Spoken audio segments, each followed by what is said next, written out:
And welcome to Justice Served TV. Michael Bryant here. Linda Kenny Baden right here. Got a special episode today. You know, we've been covering the Daniel Penny trial out of Lower Manhattan. He's accused in the death of Jordan Neely. He is either the subway vigilante or the subway hero, depending on how you look at it. So I thought we would get some expertise to kind of look at what's going to be critical in this case, which is the, not the manner of death, not the cause of death per se. More like, I'm going to call it the mechanism of death, which may be totally inaccurate. We'll talk to our guest about that. And I think should we learn a little more about him while we're teeing it up? Okay. Our guest is a forensic death investigator and a professor at Jacksonville State University, not in Florida, but Alabama, and yes, that's confusing. He loves to curl up in front of a fire to read a good autopsy report, and he enjoys taking long moonlight walks on the beach with cadaver dogs. He loves his amazing wife, Kim, and his family. That does prove he actually enjoys spending time with people who are still alive. Let's have a warm Justice Served TV welcome to Mr. Joseph Scott Morgan. There he is. And I'm going to kill my music here. There we go. So, very, wait a second. Wait, I do have to compliment Michael. Whoa, Michael, yes, Joseph. Wow, he gave you some introduction. That Boy, has to be a he certainly first did. And most amazing thing. I was waiting for Roddy to come out from behind the. What he didn't tell you, Joseph, is Michael's been in court on this case for us. There are no cameras in the courtroom in New York that were allowed by the judge. So he is traipsing down the Center Street. He thinks he's taking his life in his hand every time he comes into my city, and he's covering this very important case. It truly is a very important case. So that's why we got you. That's why we got you. And I should mention, we'll do some plugs for some of your many projects and things going on before we kick you loose. But here's what I thought we would do. First, let's look at the event involving Mr. Penny and Mr. Neely, and so just to lay the foundation for it for those who may not have seen it. So let me pull that up here. Let me find that. And trigger warning: you're going to be watching somebody who basically is dying or is dead. So for trigger warning for those who don't want to watch. Yes, that is absolutely true. Let me and once again, as usual, I'm doing my best to fumble through the various files and things about my desk here. I'm not sure I think this is the right one, to be honest with you. Let me see. This is one of them. I know there are a number of them. Yeah, this is one of them. This was an 18-year-old, gave us a kind of a different angle, Joseph, on the chokehold. Not as good as the Vasquez video, which I will find for us and open up. She's obviously on the outside and was looking in, and at this point she got frightened and left. She testified that people were afraid. He was ranting. He was saying things that made others very uncomfortable. And so if you're the prosecution, you're basically saying, hey, nobody feared for their lives, right? This guy is this crazy talk on the subway all the time. The defense is going to argue that, of course, they feared for their lives, and he was defending not just himself, but them. So give me your thoughts, first of all, as I'm looking for this other video. Give me your thoughts on just the mechanism of the chokehold, and contrast that with George Floyd, if you need. But what's the lethality of that? Just the mechanism. Yeah. By the way, thanks for having me, guys. It truly is an honor. You guys are two of my dearest friends, media friends, and I certainly appreciate this opportunity to chat with you guys. So the mechanism relative to a chokehold. Chokeholds have been used for a protracted period of time. We have to go back even further in policing, for instance, where there used to be a technique that was referred to as armbar, which is a restraint that is used with the forearm across the neck, and it was pretty well understood that you could literally crush the airway in that manner. People have used nightsticks over the years, and I'm talking about policing here, okay, just so that we're delineating. And then we've kind of moved into this new area of what I think many in law enforcement circles view as less than lethal, perhaps, but it's still very, very dangerous. And one of the reasons it's dangerous is it's not just the air supply or the supply of oxygen that is flowing in, okay, and we're able to process that through our lungs, our airway. but it's the arterial and venous return as well. So you've got the jugular veins that are kind of superficial when compared to, people may have heard of the carotids that are kind of deeper in the neck, and they run alongside the larynx right here where our Adam's apple is, and it's a cartilaginous member right here. And so anytime either one of those, the jugular vein or the carotid, is compressed, you're impeding the flow and the return on blood. And where is it flowing and returning from? Flowing to, returning from. Well, it's the most vascular organ in the body. It's the brain. And so anytime that's compromised for probably more than about 2 minutes, you're getting into a very dangerous area here. And that leads to an anoxic death, essentially, where you've got this reduction in oxygen and oxygen uptake. Now, we take a look at what occurred relative to Mr. Neely on the floor of the subway car, juxtaposition to George Floyd, which was more of a compression asphyxia.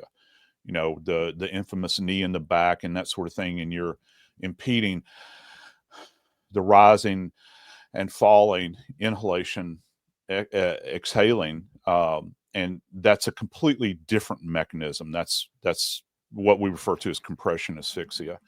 And so it's going to be fascinating, I think, at least as a viewer and a listener, relative to how this trial progresses as to what the forensic pathologist is going to say.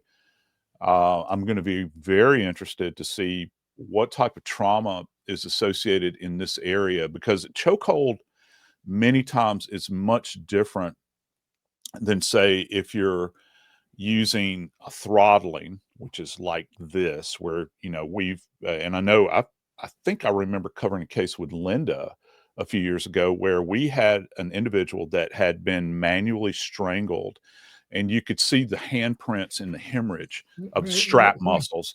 Yeah. And that doesn't necessarily present as appreciable with a chokehold. It has to be very intense pressure. I want to know if the larynx has been compromised. What I'm saying is the cartilaginous body. And again, I know people are going to think hyoid and all that. Hyoid is very superior. In here, are any of these cartilaginous bodies, are they fractured? Because cartilage can fracture. I want to hear what the forensic pathologist has to say about that. And also petechiae. And again, petechiae is evidence of intense pressure, you know, where you don't get this return and the little capillary beds burst. And so that's why we get these little pinprick hemorrhages, not just in the eye, but you'll see them on the gum sometimes and places like that. Okay, so let's go. Let me see if I can give me a second whack here at finding this video. I think this is the one. Let's take a look here. Again, this is the Vasquez video. Yeah, this is the one that, I mean, really is the star witness of this trial. Yeah, what's fascinating by this, and there's kind of a correlation here, I think, to a certain degree, mechanically, relative to George Floyd, where his arms, it's not just the pressure that's being applied by Mr. Penny. It's also that Mr. Neely's arms are being restrained as well. And first, it does a couple of things. First off, you can no longer leverage yourself in order to get a breath. You'd be surprised how much goes into trying to breathe when you're struggling. You know, you trying to reposition your body.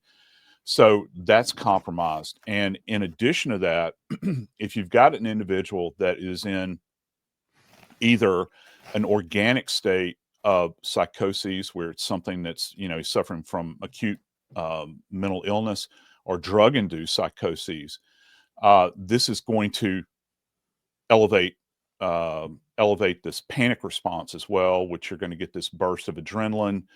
It's going to cause a heart problem pretty quickly. And so you've got that doubling up in here too. So that has to be added into the mix as well.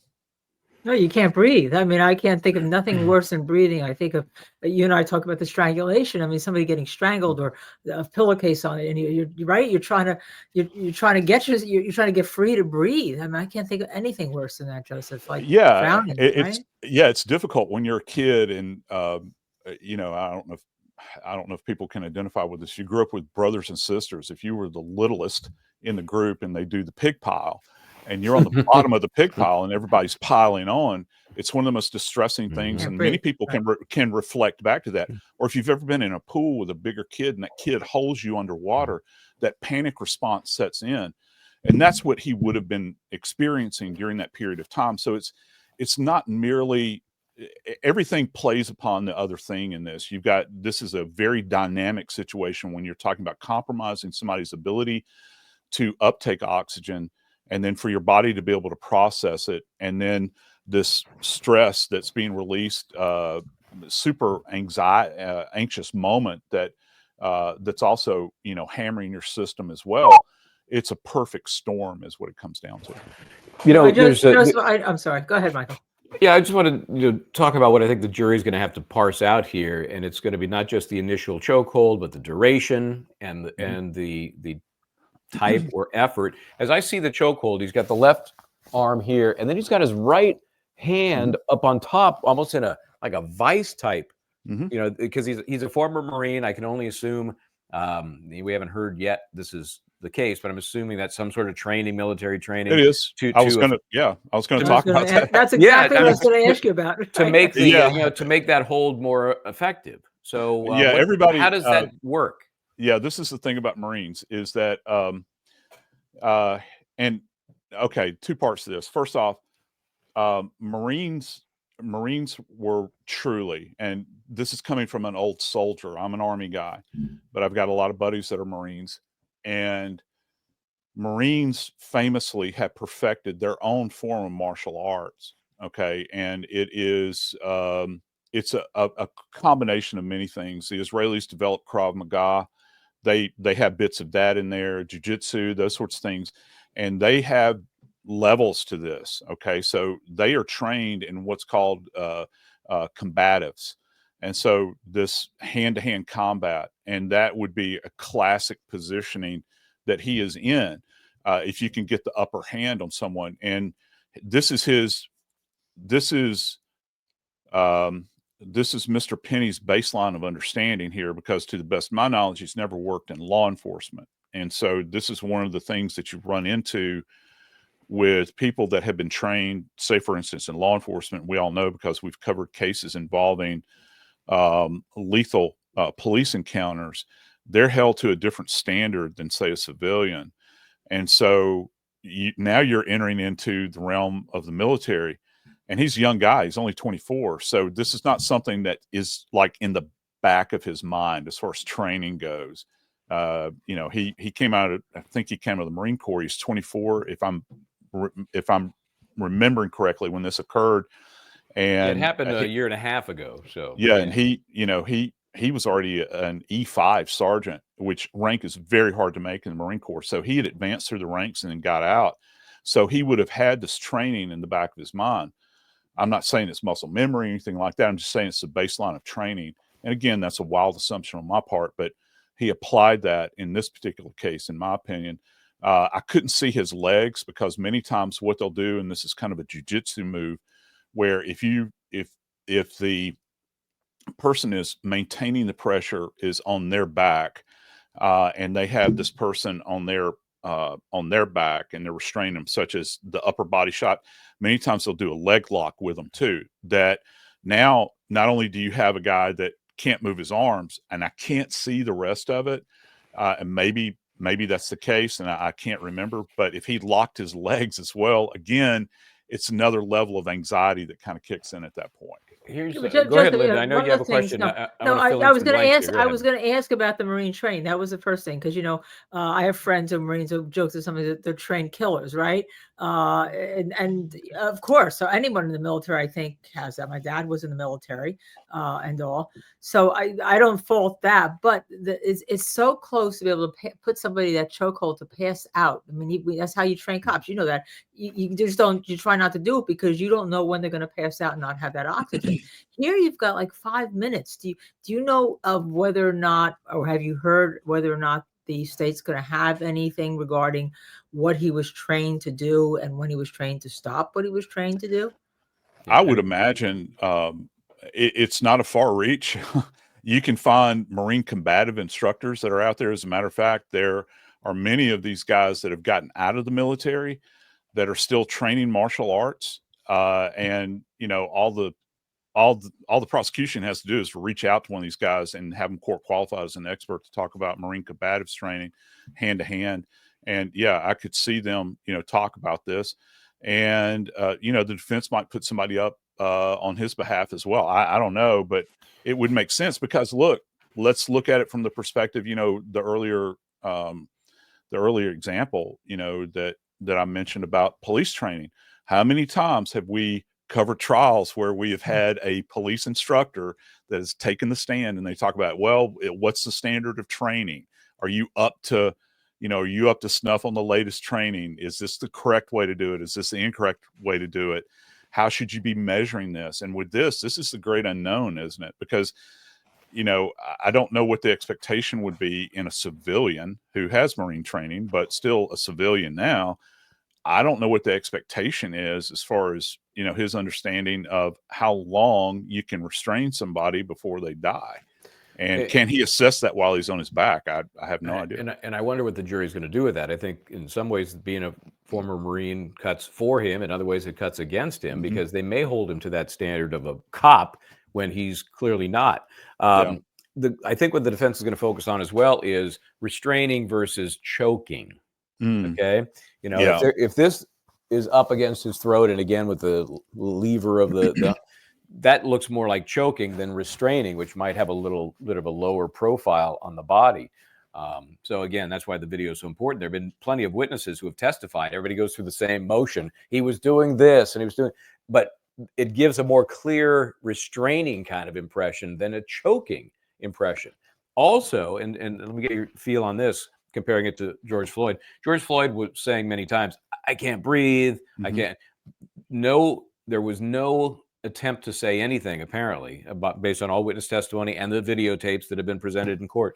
No conversation, no let me go, help me, I can't breathe, none of that. What does that tell you, if anything? Well, you can see, I saw, and maybe I was misreading this. I could have sworn I saw his mouth move, and I don't know if he made an utterance, and I could see his eyes shift back because I was looking based upon how much time I had to spend on air. I think it was like 18 days of covering George Floyd. I'm watching the thing. All right. So I'm watching this video clip and it's not as robust as what we had, with Floyd. I'm watching him move back and forth and trying to see if there's any sign that he is trying to signal or saying that he doesn't breathe. But again, you got to go back to the fact that this other guy is holding his arm. So even if he's, even if he's trying to do this, or this, he doesn't have the ability to do it. And so he's not saying can I just ask you this? And because it's a Yeah. good point to ask you in this. You're saying he's not saying anything. You made the point before about Floyd being compression, right? And people think you can't talk, or if you say I can't breathe, it means you're breathing. What's the difference between that and this? Then, this right at that point.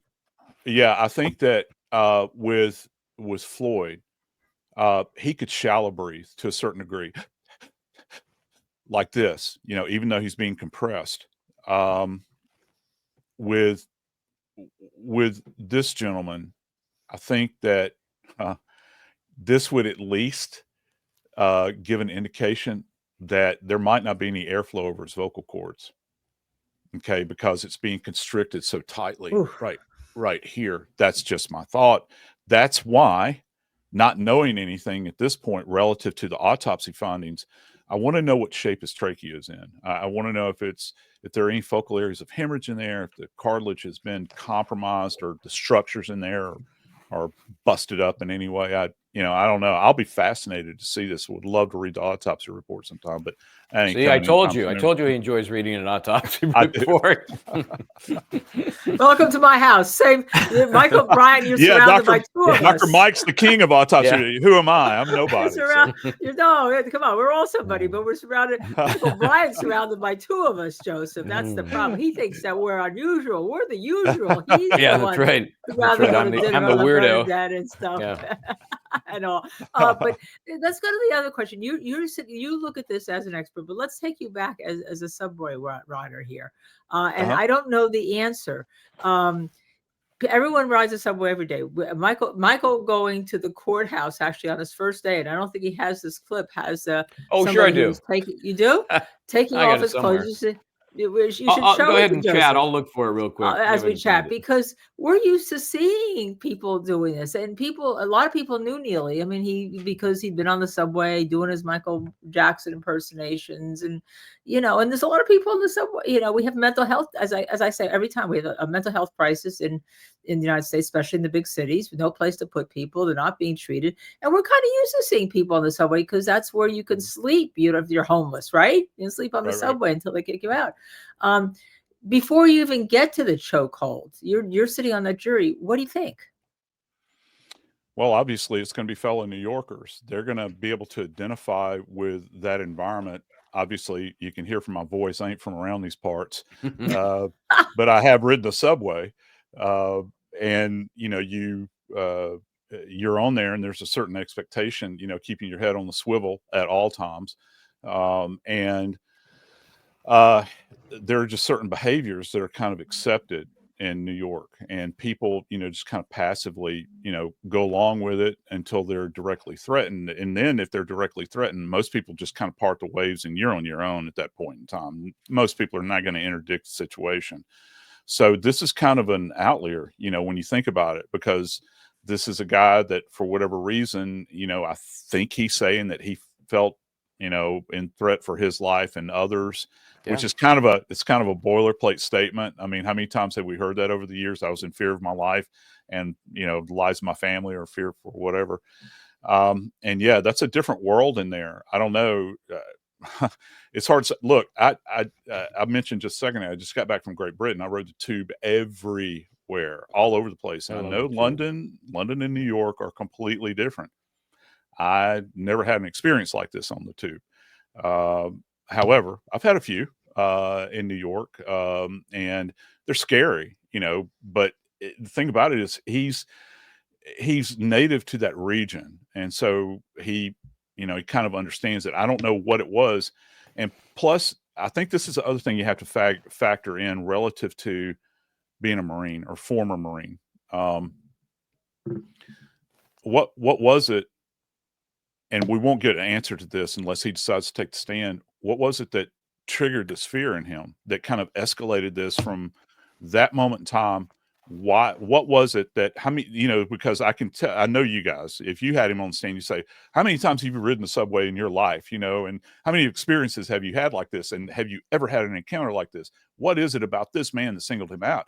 I don't know. And that's going to be fascinating to try to understand, because I don't know, is Mr. Penny occupying Mr. Neely's world in there, or is Mr. Neely occupying Mr. Penny and everybody else's world? I don't know. I don't know what the expectation is in there. There's been so much testimony, and again, this is the prosecution's case at this point, where people have described it as different. That they've heard ranting before, they've heard, but this was different. Yeah. And, I think, and Linda and I've talked about this, that he is going to take the stand. I mean, really, it's a self-defense case. It's also a defense of others case. Unless I feel, as I see this unfold, if I'm Mr. Penny, and I feel from all the witnesses' testimony that they've painted the picture for this jury, that they had that fear that then he felt and was there to protect, I got to get up there myself and answer the questions you've just posed. Let's show you this video. This is just your average day, heading to Oh, wrong one. Sorry. We know that one. This is the first day. I believe it's the first day. Was that right, Linda? Was it the first day? Yeah, One the of the first first day you days went that I down to headed cover. to You took the court. Center Street tube, right, to get near the subway near the Center Street courthouse. Yeah, and this certainly wasn't set up. This was just the day at their on the train.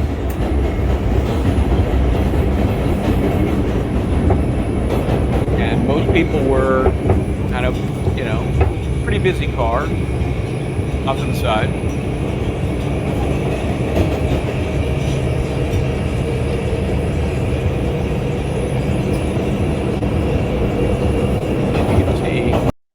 You can see well, that gentleman had significant square footage compared to everybody else. I mean, that's the first thing. Everybody gave him Everybody that kind of square footage. migrated that way. And the thing is, you could tell he was leaning against the door. And as soon as they got to a station, he would plop forward. The door would open up. People would just like walk around him, through him, over him. And then I think Linda mentioned that he continued his behavior. And as I was obviously very close to him, that was just my own footage there. And he started taking off his clothes. And that was one of the triggering events in this Penny trial. The people described Mr. Neely sticking his arm in trying to close doors. He comes into the car and he starts screaming, I don't have any food. I don't have anything to drink. I don't care if I go to prison the rest of my life, etc. And he throws his sweater, I think it was, down just violently. And that was one of the triggering events that people said, made them feel like, whoa, this is different. Yeah. But that's got to translate to the jury. But do you have more clip, Michael, about your subway? I think I do have. I do have. You see, it was just fortuitous that on his first day covering the trial, he goes into a Judas describe the environment. And then this is after he's taken off a lot of his clothes, his hat. So it's just like, okay, I'm stepping aside. Stand clear of the closing doors, please. And don't forget to stand clear of the closing doors, please. So, well, I can tell you, I mean, okay, this is another thing I'm very interested in, and you know where I'm going with this, with the autopsy report. It ain't just the autopsy report, based upon what has been said, because I heard about the undressing, the throwing around and the comments that were made. I'm going to be fascinated to see what he had on board relative to toxicology. And if specifically, I've heard at least one report where they'd mentioned K2, which is incredibly unpredictable spice. Another name for it. It's also referred to as demon and crazy clown. This is these are synthetic cannabinoids. Is that right? Synthetic right. There you go. Yeah. And so that's something I would be interested in knowing about. And also, you hate to do this, but this is the reality. This man is deceased, and Mr. Penny is essentially on trial for the rest of his life because he stands, I don't know what the statutory obligation is if he's found guilty. 15 years for reckless manslaughter. 15 max, yeah. And 4 years max for criminal negligence. They didn't charge it with murder. Yeah. So they're gonna go over this, and I think one of the big questions is, Linda, you had rightly mentioned that there is an incredible mental health crisis and a drug addiction crisis out there, and this is one of those moments in time, if that is the case, relative to any substances he has on board, that his life intersected, these two people's lives intersected at the wrong time. And so doesn't go to how he's acting, because he gets into the car. He just doesn't die from what he has on board. I mean, he's down there with the chokehold, and I'm sure the medical examiner ruled it a homicide already. So we know it's not the drugs on board that killed him. So the point has to be then, was he acting crazy enough, I think, to make people feel they were in fear of their life? Yeah, if they were threatened, again, it can be a contributing factor though, because with K2, it can lead to an arrhythmia, and it can also lead to respiratory failure as well. So, and again, we've got a heart issue here potentially relative to the compromised airway, and of course, a breathing issue too. I'm saying that, knowing what I know of defense attorneys, that is going to be brought up. Oh yeah, no doubt. I have no doubt about that. That's why, again, I'm intrigued. I'll be intrigued to see what the physical findings are. Because, and here, I guess, just from an academic standpoint, we'll put it that way, because this is not like a classic choking that manual strangulation, perhaps. Okay, it is a chokehold, but it's not this. I'll be interested to see what the physical findings are, what they found out at post at OCME. Yeah, me too. I Well, can't wait for that. And of course, if Mr. Penny takes the stand, that right. is going to be the Yeah, day. But yeah. you know, when you've got evidence like that video, it's a tough slog for the defense because It is, and plus it is very tough, and it really, that's one of those, I've been, covering Delphi for a while now, and they Oh, use the term, right, they right. use the term about the jury squirming. This is one of those moments in time where you can actually see, their affect will change, and they'll, they want to look away, they want to tear their eyes away. And because, Linda, as you rightly said earlier, you're watching him succumb in real time, in this environment. And so that's enough to, to make people very uneasy in these circumstances. yeah.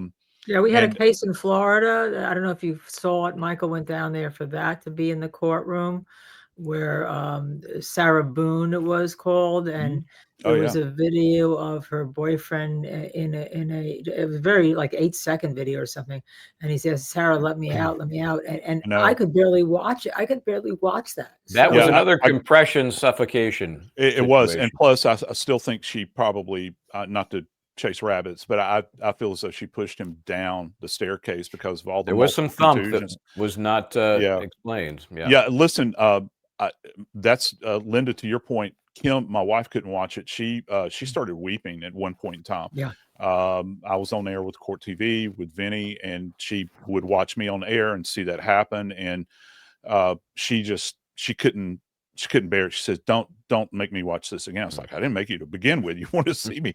But she's like, I can't, this is so disgusting. I can't watch it. But it's those moments in time in court, right?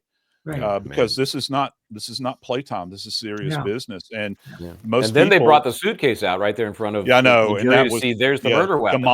demonstratively. And the only case I've ever covered where a suitcase was used for something other than a body storage, store it with a dismembered body in it. I'd never seen the like of it. no, no. Yeah, And we've then had a with lot of the cases where penny. Go ahead, Michael. I'm sorry. well, we've had a lot of cases where there've been bodies that have been chopped up, put in Oh suitcases, yeah. and thrown in the river. Or I remember one where Mhm. they threw some in the Delaware Water Gap and off a bridge. And yeah, I mean, you may not uh, recall this. I'm trying to remember the suitcase story where they had to get a separate suitcase. They had to get a different suitcase, and because of that, took the body out. The And case this in was Southeast Asia with the wealthy heiress, and she had the boyfriend. She's in prison. I can't remember which country it is. Maybe it's, I don't know if it's Thailand or whatever. She's came from a very wealthy family, and I think they dismembered her mother and put it in suitcases, multiple suitcases. There, I actually did an episode of Body Bags on that case. And again, you see suitcases, and that's generally what you see. In the Sarah Boone case, again, that was not a compression. That was actually a positional asphyxia, oh, which okay. is something completely different. That you see where people are in this contracted position, and I was on air with somebody, and they said, "Well, that suitcase breathes."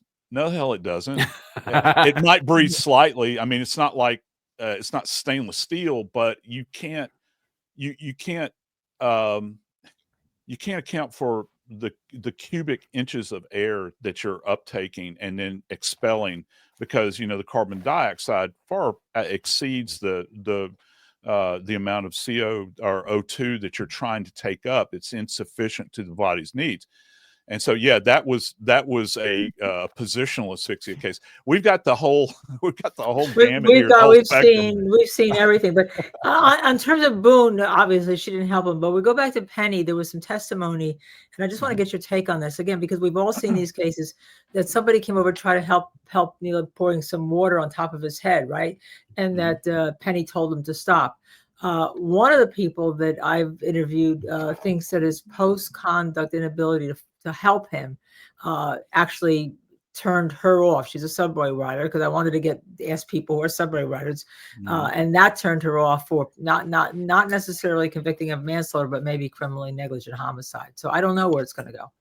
Yeah, I was thinking actually the famous case, and I know you guys, I don't know if you guys, we've taught undergraduate criminal intro to criminal justice, a famous case in New York where everybody shut their windows while the woman was Kitty screaming Genovese, right? Yeah, back in the 50s or 60s, and that kind of what's it called, indifference, depraved indifference, or whatever it is. It's called callous indifference, depraved indifference. There's multiple things, and I don't know that it would naturally, statutorily, I don't know if it would fit that, but it does go to a potentially a level of callousness. But he could have been directing her away. This is a critical. They can argue it's a critical situation. That's what I thought you too. stay away. Yeah, he doesn't know this hand. guy. This is just a guy Yeah. on the train who wants to, for whatever reason, pour some water on the victim's forehead. He could have been protecting him. That's an argument. But the fact that Linda points out that afterwards he didn't do CPR, he didn't do anything to try to help the man he had in this chokehold. That's not going to go well for the defense. They're going to have to work around that. I think that would be it's not going to. That's a black mark against. And there was a lot of time. We went through the timeline the other day, and that 5 minutes 53 seconds to 6 minutes 23 seconds. That's how long the chokehold was in place. Whatever it meant, whatever pressure there was, it was in place. But also the length of time between that event and the EMTs getting there was 20 minutes. So the defense is going to grab onto that and talk about his whatever drugs were in his system that had the EMTs gotten there sooner, he would have been saved. They get there, they do the what's it called, the ADE? Is that the thing that checks your heart your electricity? The defibrillator. 6 shots of and they found that it's up on the wall. Flatline. There was no reason to even give him the shock, because there was zero electrical treatment. They gave him 6 shots of epinephrine too. Yeah, and you're beyond hope then if you don't respond to an epi shot. I think that one other thing that the defense will probably draw into question, and I don't know how far they'll get with this, is where were the police? Why isn't this being interdicted? And what was their response time? And that sort of thing is, they'll probably say, well, why should it be left up to a citizen to interdict the situation? And I don't have an answer to that. But I don't know. Would this be, and forgive my ignorance, would this be Port Authority police that would handle this in the subways? Transit Authority police, overseen by the Port Authority. Yeah. My son had an interesting question. We're talking about this, family talk, just about murders and stuff. And he said, how come they don't have cameras on the cars? And I'm assuming that it's just a logistical, practical issue. There are hundreds and thousands of cars, the monitoring, the maintenance, etc. They'll put the red light cameras on the street though, but maybe it's something that needs to be looked at, because cameras are so now they're everywhere in the monitoring. But we also have our cell phones, and obviously there wasn't a lack of video. Oh, that's true, but that's after the fact. That tells us what happened, but it doesn't prevent anything. So maybe that's coming in the future. Big Brother's, he's everywhere anyway. There's no expectation of privacy on a subway car.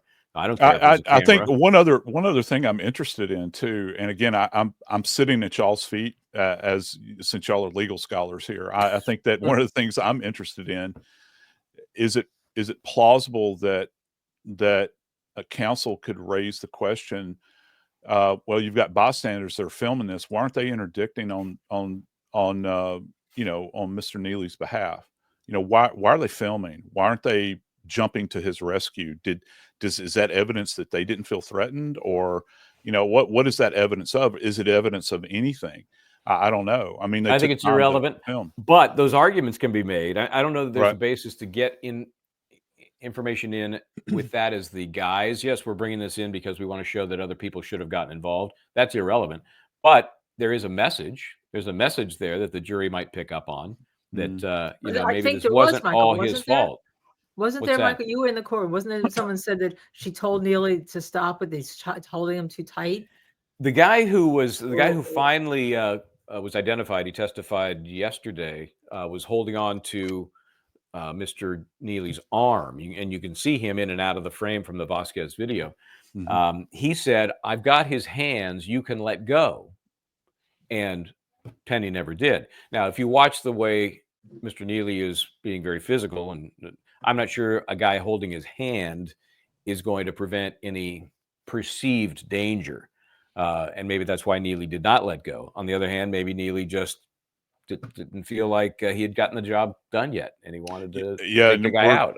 We're kind of bumping around in the dark with, with no lights around here because we don't know what happened on the front end either. Because we've heard 2 minutes. people say 2 minutes. We don't know a thing about from the time the car pulls into the station at 23 minutes and 30 seconds, right? And the video starts 2 minutes later. So that 2 minutes is what all the testimony's been about. Yeah.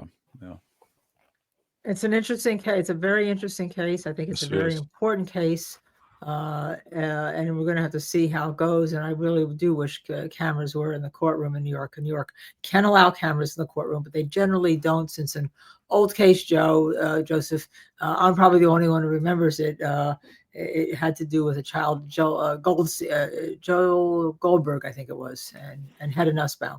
And it was such a zoo. Oh, yeah, I remember it very well. Okay. Yeah, it was such a zoo that from that point on, New York really had to clamp down on cameras not being in the courtroom, much like the Lindbergh case in New Jersey from the 1930s, preventing cameras for 80 years. So. Yep. Well, we appreciate your input, your insights, and Linda, did we ever have a more favored guest at Law and Crime? I can't think of one. Can you think of one? I can't. We did have my husband on for once. Yeah, he was my more favorite. Yeah, you had the inside track on that, as I recall. But before we let Joseph go, let me do some shameless. It's time for the shameless plug. Let me see if I can find a couple of shameless plug videos here. Or first of all, obviously we know him as the host of Body Bags with Joseph Scott Morgan. What's the latest on that? How many a week? How do people get that? I drop 3 new episodes every week. Tuesdays, I know. Tuesday, Wednesday, and Thursday. It's just myself and my co-host Dave Mack. I love doing it. It's a bit more of a heavy lift than I anticipated. 3 episodes because we do all of our own research and do all of our own editing and everything. But it's a real joy, and it's we're on iHeart, also Apple and Spotify or wherever you get your podcast. There you go. And really have thoroughly enjoyed doing it. We are approaching our 300th episode now. Whoa. And very excited about that. That has opened up a lot of doors, as far as appearances and things like that. I'm always at CrimeCon. I got to see you guys again this year. Right. At That's when you mentioned you were just expanding to 3 a week. And you were excited about it. Yeah, I was. Now I'm tired about it, but we kind of understand now that we're doing this for the past. Boy, it is a heavy lift. There's not a video.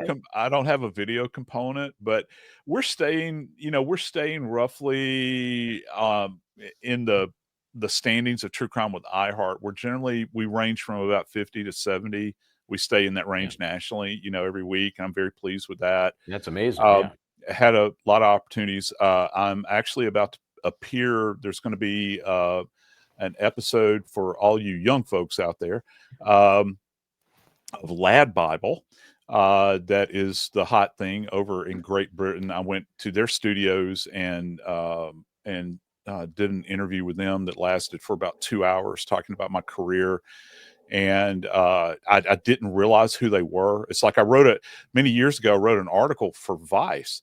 They had reached out to me, and I asked my students, I said, I guess this was probably in 14. This shows you how ignorant I am of pop culture. I walked into my classroom. And I said, have you guys ever heard of Vice?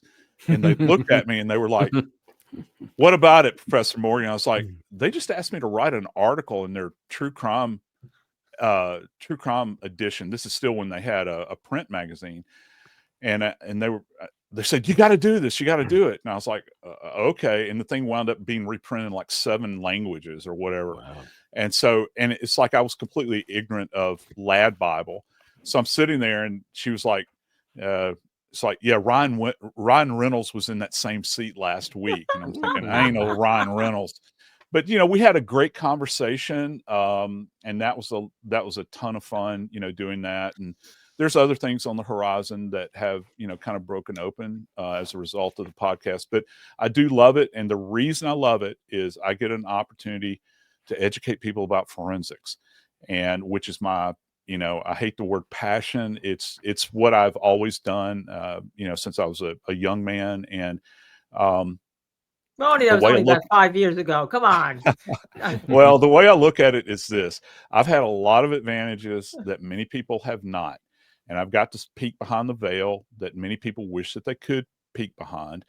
And, I got a graduate education in forensics, and I've told you guys this, and, off camera before, I like to be able to go on air and talk to people like they're not idiots, and just be able to break things down and have a conversation with them and try to explain to them it's not that complicated, it's common sense. And so I use recent cases to illustrate basic forensic tenets. And so it's been a joy to do. And I've learned a lot. I've learned a lot about production, I think, over this period of time. And I'm still very intimidated by it. I just let Dave handle it most of the time and take his cues from him. So it's been quite the joy. And the only other thing I'd want to promote is Jack State. And I've been here for 10 years now, and loving life here. We've just got a brand new forensic center. I've got my own cadaver lab now for undergraduate students. And we've got a crime scene house inside our main building, a trace evidence lab. And we have recently hired the guy that was the former director of digital forensics for the their federal police in Turkey. And he finished his PhD at Michigan State, and he is just bright off the charts. So we're going to have a digital forensics lab, and which I'm incredibly excited about as well. So a lot of things happening at Jack State, and it's affordable, beautiful location down here in the South. So you guys come and visit us. I'd love to. Hey, let's take a quick look here at how it all began. Let's see. There it is. Blood Beneath My Feet, Journey of a Southern Death Investigator. That's a great read. As I think I mentioned the first time when I got it, I said, read it to the kids, little bedtime stories. You got a storytelling way, and it's definitely available for folks who want to grab that book. It's a primer. Yeah, well, like I say, people out in Hollywood make fun of us down here in the South, but boy, they love our stories. So that's what I do. So I'm a storyteller, and that was a great run that I had with that book, and thoroughly enjoyed it. Right. Well, we always appreciate you, and I hope you don't mind if we knock on the door again. No, anytime. I'm always especially available. When there's a verdict in this case, I'd love to get your reaction. Yeah, absolutely, absolutely. And in the interim, if I get the autopsy report, I will get it to you. So I'll tell you what. I'll come up there. We can ride the subway to go pick it up together. How's that? Yeah, good idea. Well, you're bigger than me, so I'll take it. I'll take the protection. You just got to buy me an egg. You got to buy me an egg cream. You see all these people. You see all those people in the subway. Don't worry about the subway. Yeah, forget about it. Forget about it. Joseph, thank you, buddy. All right, guys. Take care. We'll see you next time. See you guys later. Bye bye. Oh, I just chopped him off. I just cut off part of him. Okay. Well, that's always fun, and we'll see how this goes. His input into this case, our understanding of it is so important. We'll find out when the examiner takes a look at the Penny case and takes the stand. You'll be back in the courtroom, right? You'll be back in the courtroom. So in the meantime, I'm Michael Bryant, try to do the right thing.